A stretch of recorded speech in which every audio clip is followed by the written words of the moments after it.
Yeah. Hello, students. Welcome back to our very highly scoring subject, none other than operations research. If you work hard, I'll guarantee you that it gives you full marks. If you write pages together theory, nobody will give the full marks. But if you solve a problem, you will get full marks. That is the advantage in learning the mathematical techniques. So keeping all those things aside, yesterday I have started that fourth unit. Very important unit. What is that? Network models. What is the one more name? Project controlling techniques or methods. And what in a project? It's nothing but the combination of multiple tasks, multiple activities. Generally, which consumes lot more time, lot more financial resources, and as well as human resources, and other considerable resources. So to control all those wastages and to finish that entire project as much as possible in a beneficial way, going to be the main objective of learning project controlling techniques or network models. And today I was reading newspaper. In that newspaper, in one article, it was mentioned that the project managers are having huge demand as far as the world market is concerned, like data analysts, artificial intelligence related jobs. Besides that, the project managers are also having huge demand. Hence, I suggest you learn these techniques. Don't learn in view of examination. Learn for getting the subject. If you get the subject, automatically you will score the marks. Okay?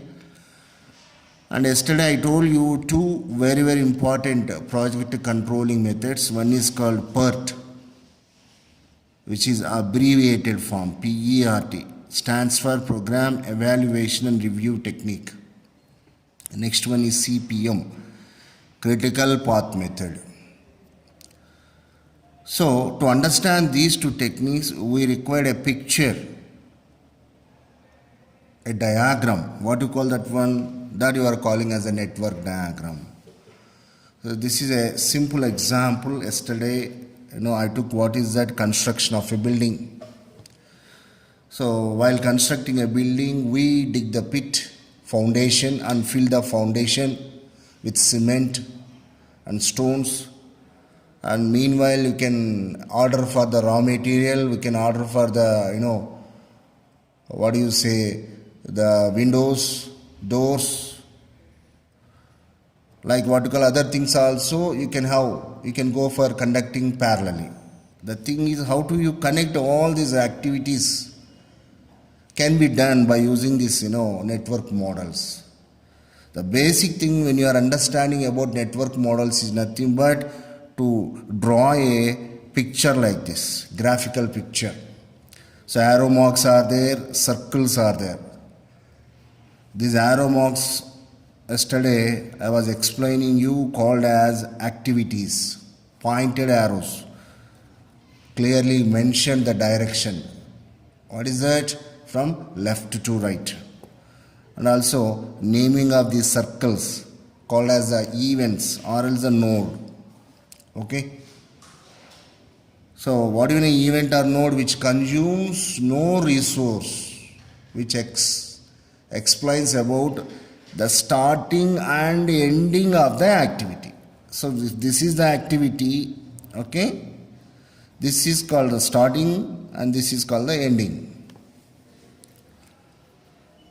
Now what is an activity? Activity is that part of the network which consumes time, other valuable resources, represented by what you call arrow mark.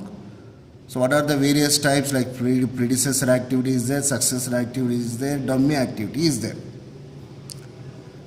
After discussing all these things, now today we go for to understand how to draw the network diagram. Very, very important. You call them as rules. Rules for drawing. Rules for drawing a network diagram. A network diagram. Okay. Now all of you carefully observe what are those rules. Yes. So these are the rules to draw a network diagram, or rules for construction of network diagram. Okay. Now what is that? The first rule says each activity is represented by one and only one arrow. As already told you, if you take any network diagram, two parts will be there. One is circle part and one more is arrow part. The circle part is called as an event, or else what you call this one as node. This one is called as the activity. So what do you mean by here? Each activity is represented by one and only one arrow. That is rule 1. Number 2, each activity must be identified by the starting and ending node. So how do you identify this activity? Let us suppose that here started from this node and ended in this node. Let us suppose that here I am now changed the notation, giving numbering. Then how to represent this activity? 1 to slash. I mean to say 1 to arrow. That is called identifying the arrow. How to identify? Just write down the beginning and ending circle names, put the arrow mark above. Okay. Let us suppose that here one more activity is there, 3. Then how to identify this? 2, 3 over arrow mark. So what do you call that? Denotion. Third one. Nodes are numbered to identify an activity uniquely. Tail node should be lower than the head node of the activity. Very, very important. These circle parts are called as the nodes. In this node, if you consider this is head part of the activity. What is the head part name? 2. What is the tail part name? 1. Always remember that the head part name is going to be more than that of the tail part. Now here this is a one more activity. For this, what is the head part? 3. What is the tail part? 2. Always this 3 is more than 2. If you put here 3 and if you put here 2, it's nothing but it's a wrong denotion. Mistake. That should not be done. So nodes means events. Nodes or events are numbered to identify an activity uniquely. Tail node should be lower than the head node of the activity. Understand? Now we go to the fourth point. What is the fourth point? Between any pair of nodes, there should be only one activity. However, more than one activity may emanate, origin from, and terminate to a node. Now you see here all of you. If you observe in this picture, between any two nodes only one activity would be there, only one arrow. From here also only one arrow. If I put one more arrow, that is going to be wrong. Okay? But here, if you see again one more picture I am drawing, this is what you call 2. And this is, let us suppose, at 1. So a one more activity can enter into this node. Again, a one more activity can emerge from here also. This is possible. Let us suppose that this is as 3. But between any two nodes, only one activity should be there. So that is the meaning of the fourth rule. What is that? Between any pair of nodes, there should be only one activity. However, more than one activity may emanate or terminate to a node. arrow should be kept straight and not curved or bent. If I put the arrow mark like this, curved way, it's wrong way of denoting. Always arrow mark should be straight. Okay? So putting in terms of curves, it's what you call wrong way of denoting the network. A dummy activity should be introduced if absolutely necessary. Yesterday we were discussing about dummy activity. How do you represent a dummy activity? By means of a dotted arrow. What is the main purpose of the dummy activity? The main purpose of the dummy activity is nothing but which represents precedence relation. Which is before, which is after. If you want to identify that, what is required? You need to introduce dummy activity, that too if it is necessary. An event cannot occur until all the incoming activities into it have been completed. This is general rule. An activity cannot be stopped unless all the preceding activity on which it depends have been completed. Okay. This is called the general rules for what you called construction of a network. So while drawing the network problems, automatically you will come to know all these things.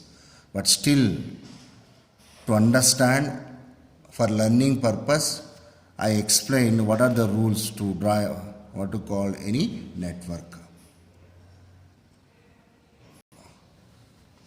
Now, after discussing the general rules for drawing any network, okay, now we are going to discuss exclusive rules developed by a scientist by name Fulkerson. Fulkerson-Isay rule that we are going to discuss.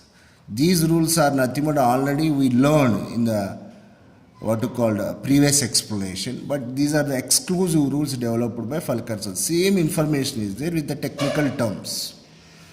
Now what is the step 1? Find the start event and label it as a number 1. A start event is one which has arrows emerging from it but not entering it. As you know very well, event or node is nothing but the first circle. From the first circle, always arrows will start. No arrow will end into that first event. So you are naming that one as the 1. So from here actually the A, C arrows have been started. Any arrow ending what to call in the what to called node 1? No. Hence the node 1 becomes the starting event. Okay. Delete all arrows, second one. The delete all arrows emerging from all numbered events. This will create at least one new start event of the preceding events. Now if you remove all these arrows, what happens here? Okay, you are coming to know after one what are other events should be interconnected. Now what is the third rule says you? Number all new start events, because already the first event we named as the 1. So from 1, what will be there? Starting from 2, 3, 2, 3 and so on. But here, the numbering should be there in incremental manner from left to right and as well as top to bottom also. See here, the events are parallel to each other.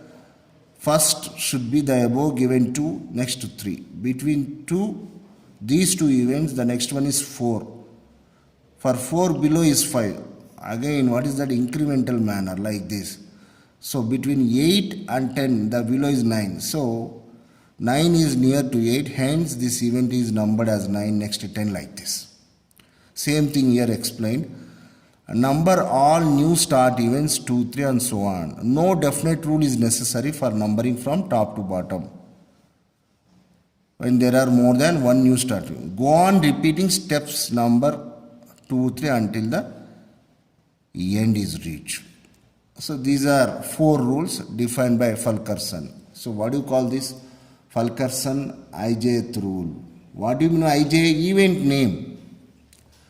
So you see here IJ. So like that naming the events. or else the activity. Events activity generally what to call represents by means of alphabets or else or by means of numbers, okay, different notations you can use. Most of the times when you are using alphabets you should use the higher case letters.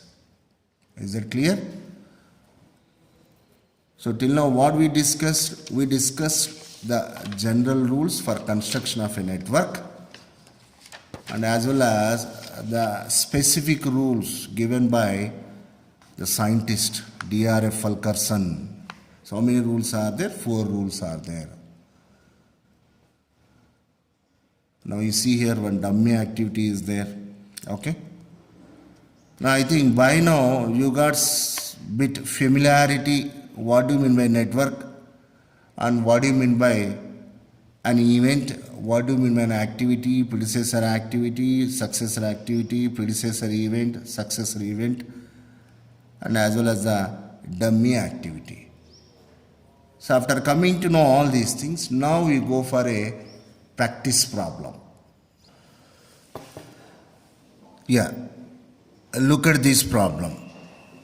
Draw a network diagram for the following set of operations represented by separate letters. So these are all operations, means events A, B, C, D, E, F.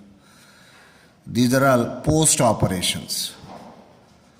So this A precedes BC. So indirectly if you read, the A will be before BC events. Same way, B precedes DE. Indirectly if you read, before DE what would be there? B. Same way, C precedes D, D precedes F, E precedes G, F precedes G. Okay. Now if you observe here carefully, we can see that the A and G are going to be the starting and as well as the ending events. Okay. And all remaining events intermittently you need to connect between the A and G.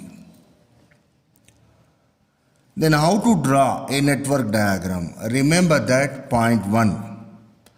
Any network starts with a single event and as well as ends with a single event. I mean to say there should not be more than one event as a beginning event. And also there should not be more than one event as a end event also. Very, very important point. And as far as our general rules and Fulkerson-Isay rule, we are going to what to call create a network diagram. But always remember that when you go for drawing a network diagram, in the first attempt itself, it's very, very difficult to have a satisfactory network diagram. Please underline these words. What I am saying, in the first attempt itself, it's very, very difficult to have the satisfied picture on the paper. What do you mean by a good picture?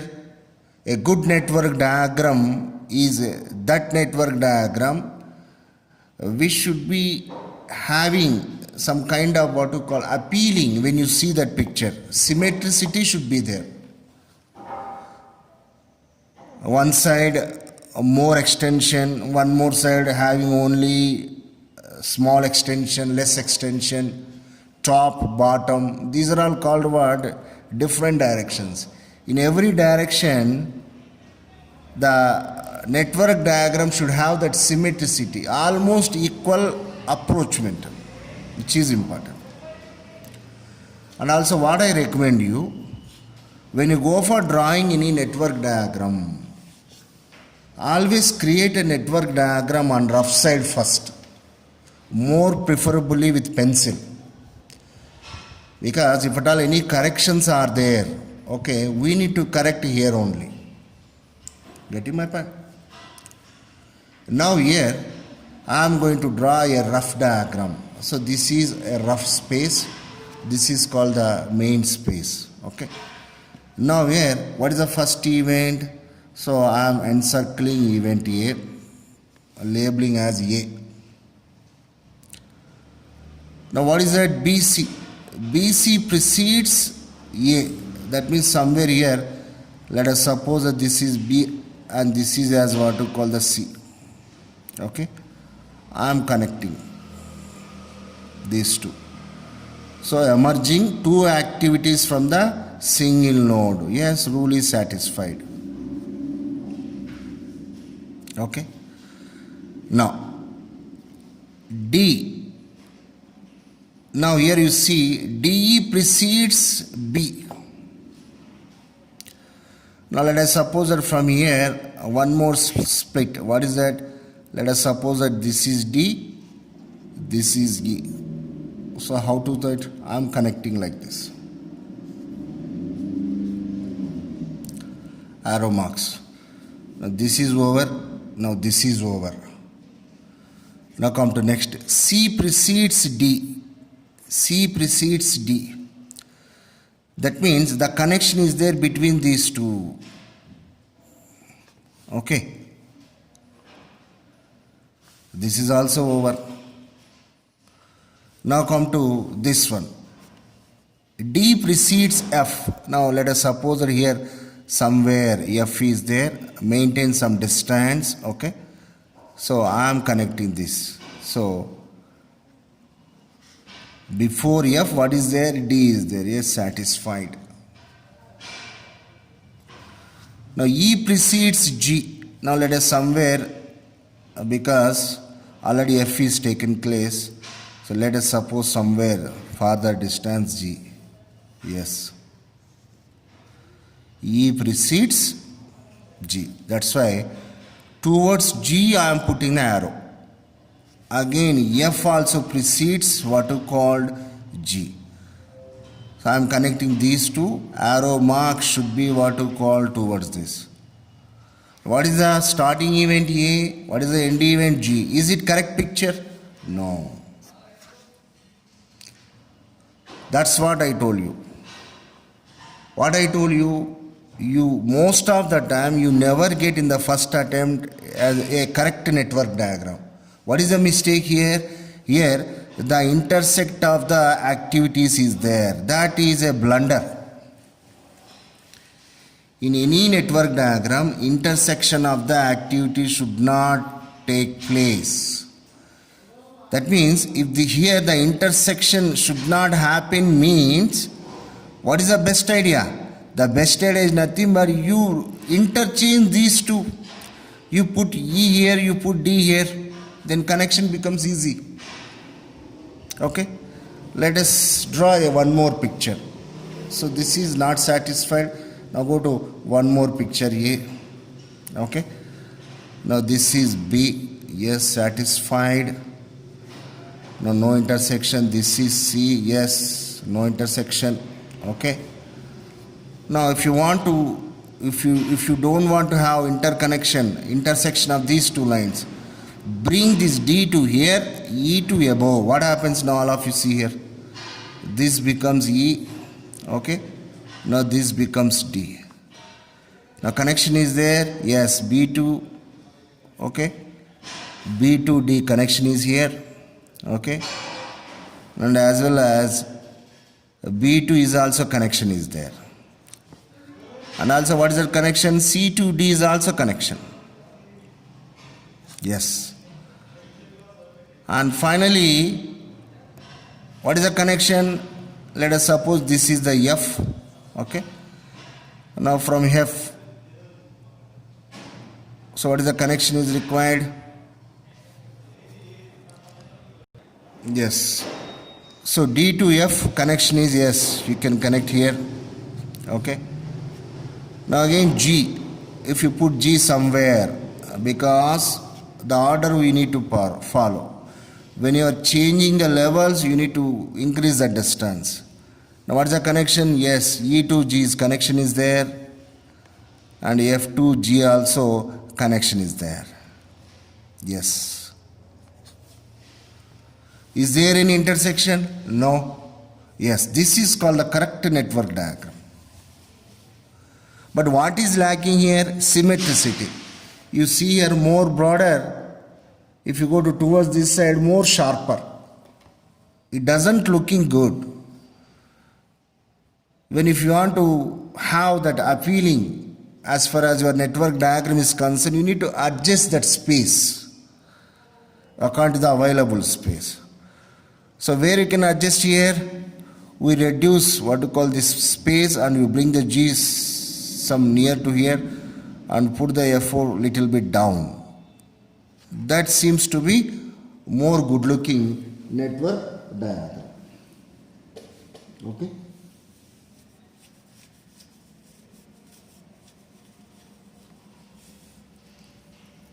Now how to draw this, all of you observe. Now I am going for the original answer. Okay. Now what is that? Yes, A is here, solution. Okay. Network diagram. Network diagram. So in the third attempt, I am drawing the original network. You see.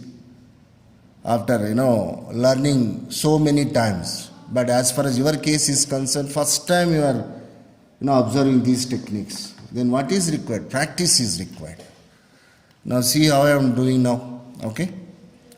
Now what I will do, so here I put A.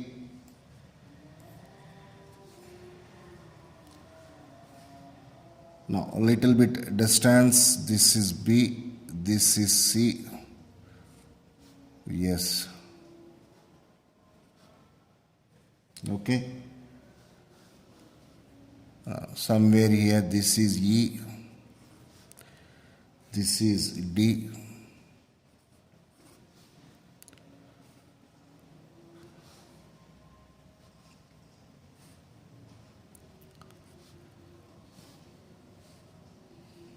No.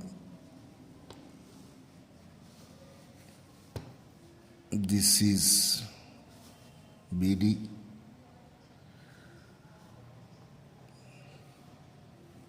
Let this one as F.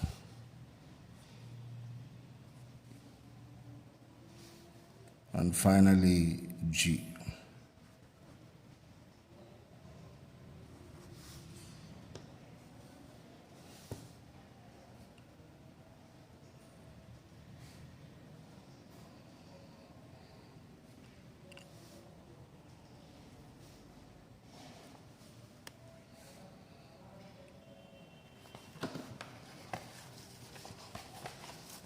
Okay.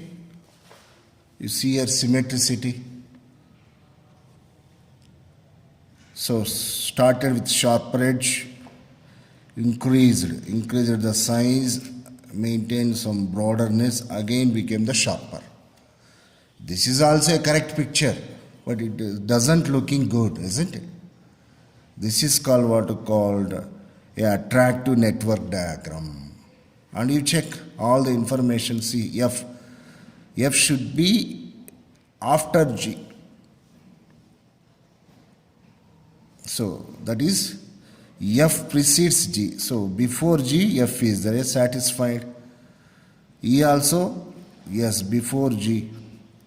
D precedes F. Where is D? Yes, satisfied. Now C precedes D. Yes, satisfied. Now B precedes E and D.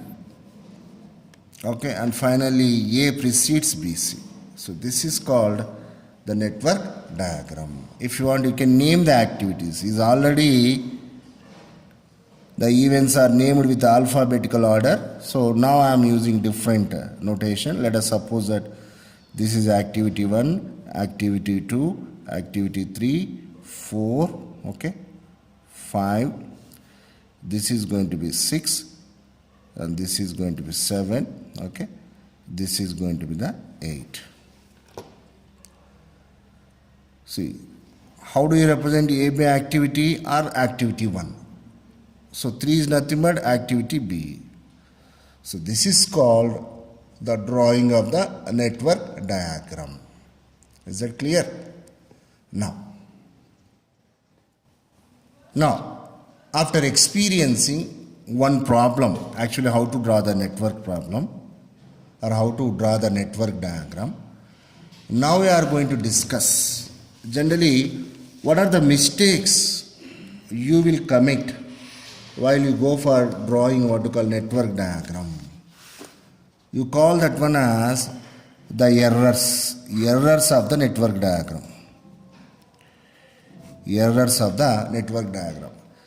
There are 3 types of errors.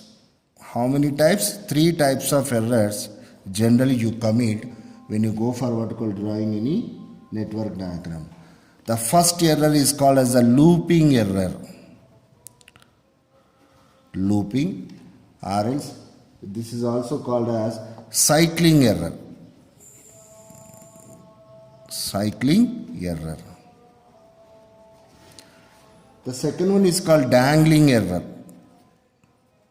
Dangling error. Dangling error. The third one is called redundancy.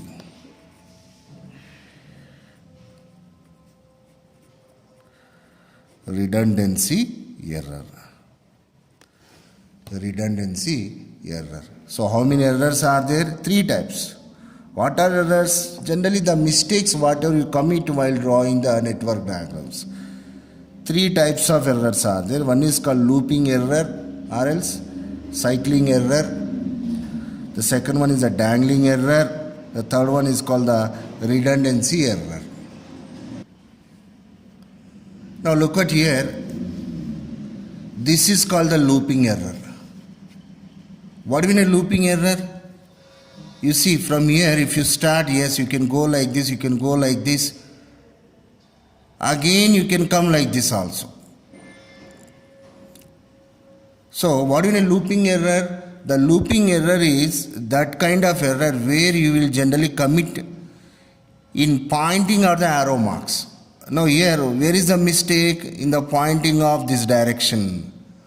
What should be the direction of the arrow? The direction should be towards this. But here what is there? Only again in opposite direction.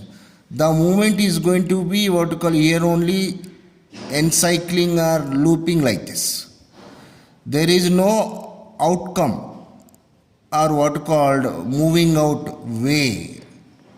So if these kinds of mistake if you commit, you call that one as a looping error. Understand? Now look at here.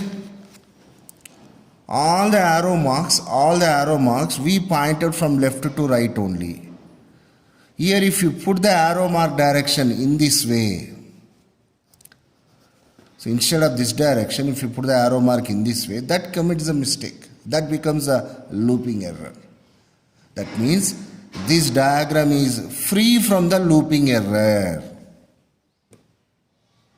Very, very important point. What is a looping error? The direction of the arrows are very, very important.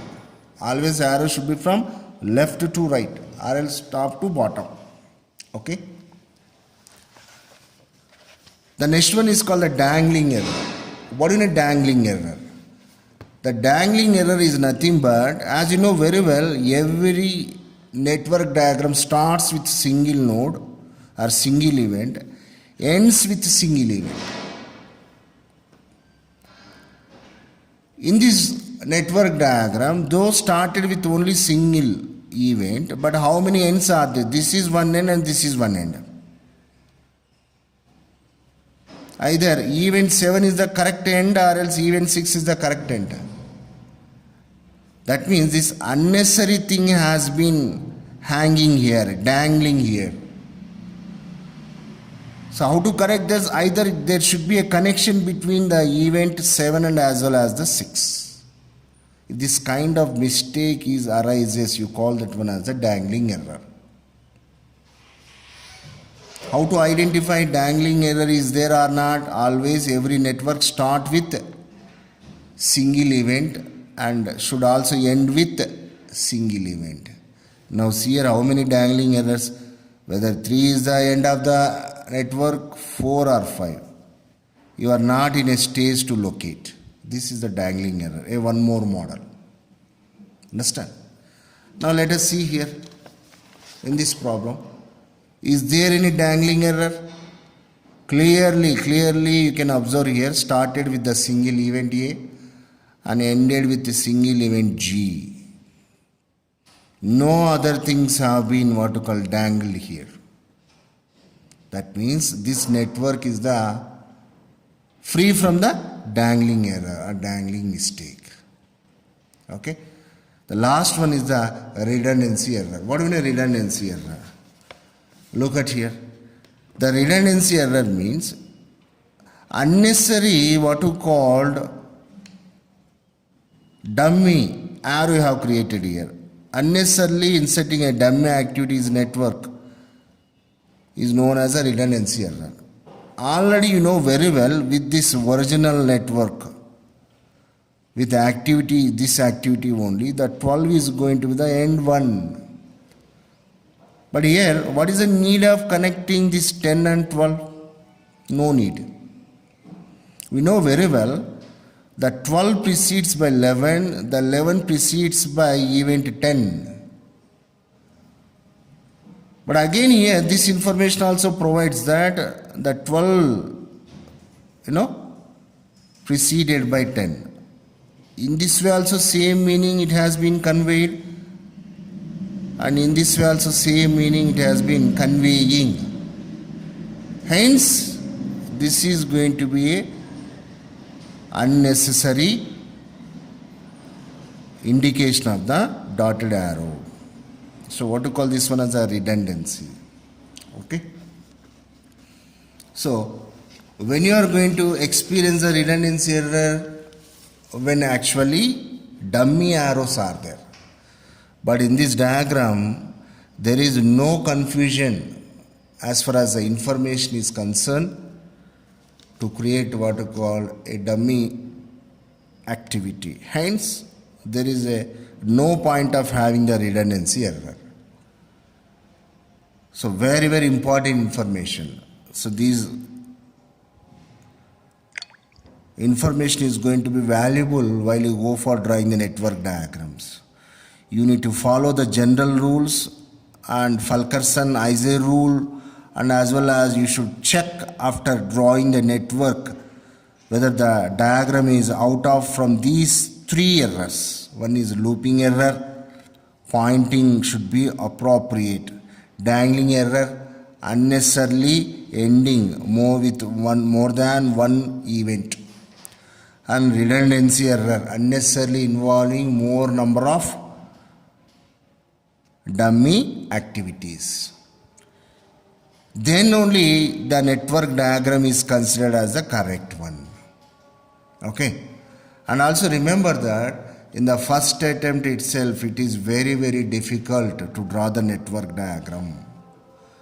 In the examination, I suggest to you go with a pencil and rubber. You create a rough diagram. You check whether all that network diagram out of from these 3 errors and as well as the following Fulkerson-Isay rule or not, and as well as the general rule, and check the symmetricity, and after that you draw the network in the main space of the answer sheet. Understand? So this is what actually the entire information. Today's discussion is so important as far as the network techniques are concerned. So what we discussed today, we came to know the general rules to draw a network diagram, Fulkerson's Isay rule to draw the network diagram, and we actually discussed 3 very important types of errors like looping or one more name cycling error, dangling error, and the redundancy error. And also I dictated few techniques, few precautionary measures while you go for drawing any network diagram. Don't draw directly in the main spot of the answer sheet. try for 1 or 2 times on the rough side, check all the what you called norms. If the diagram has been satisfying, then redraw the same diagram in the mains part of the answer sheet. Okay, so after that we are in a position to start those two techniques. What are those? The PERT and as well as the CPM methods. Thank you so much.